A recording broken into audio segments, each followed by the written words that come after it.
Hello, welcome everyone. Today is going to be a quick video on aircraft traces. And this is responding to a question from a user.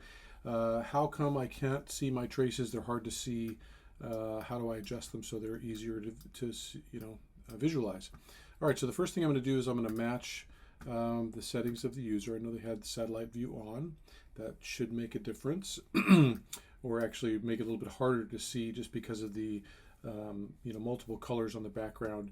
And so what I'm going to do is I'm just going to turn the trace depth to like 1 hour and show all. That's going to give us a warning saying, hey, you're going to use a lot of data. We'll say, okay, show all traces, and I'll give that a moment to paint. So first thing to note is that traces, along with the aircraft icons and labels, etc., those are all governed by the second slider in the group of vertical sliders here. This pop out, which is this button right here.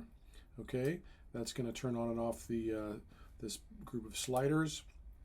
And again, the one that we're most concerned about is the second one here, which governs the sizes of all of the aircraft icons, labels, and the traces. Okay, so give this another second for all the traces to paint in. And let me turn off the maps, map styles. Come on. There we go. And we'll turn the locations off. Okay, so now all the traces are in.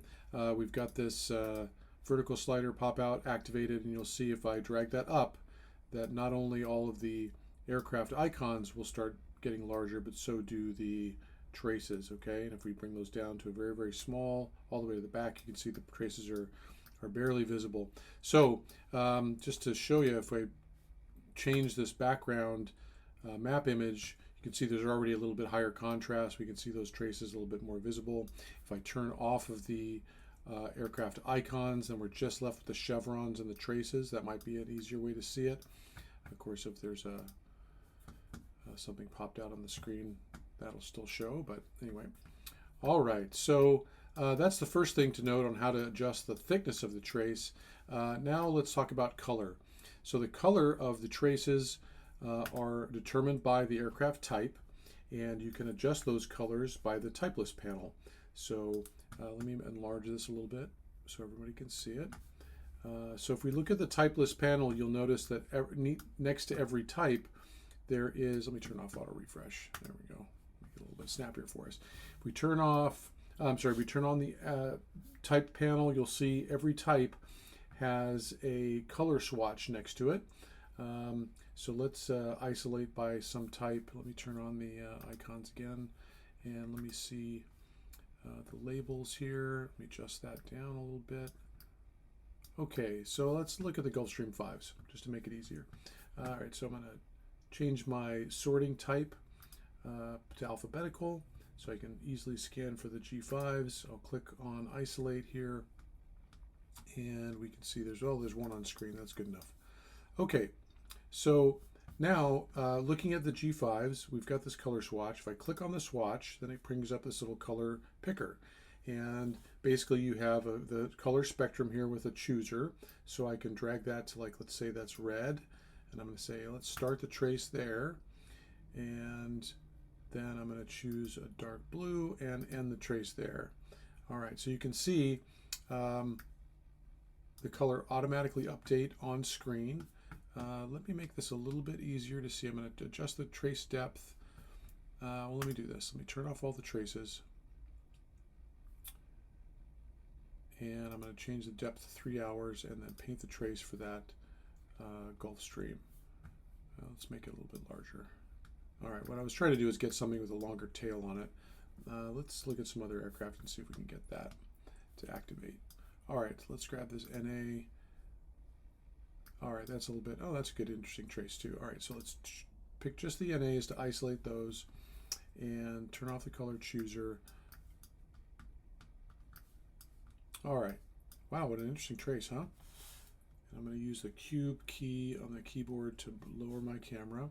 All right, so again, let's adjust the color. Click on the color picker. Let's make that start yellow. and the end magenta.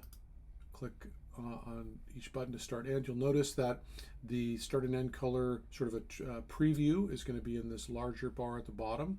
Okay, so let me adjust that so you can see the color updates. All right, and last note, the start end is the time of flight. So the oldest trace is the start, where they took off, and the end trace will end at the aircraft. So you can see that. Let me just make that magenta again, and you can see there it ends with where the aircraft. So the final trace, the last known position, is the end of the trace. All right. Okay, so let's see if there's anything else to talk about. So that's how to adjust the aircraft trace color. You already know about the trace depth, which is this pop-up here when you activate the traces. The trace depth selection and options will pop up on top of the auxiliary button stack. We've talked about how you can change the contrast a little bit by just changing the background map. And we've got the thickness there. And that should do it for this quick episode. Hope you enjoyed it. And thanks for subscribing. Cheers.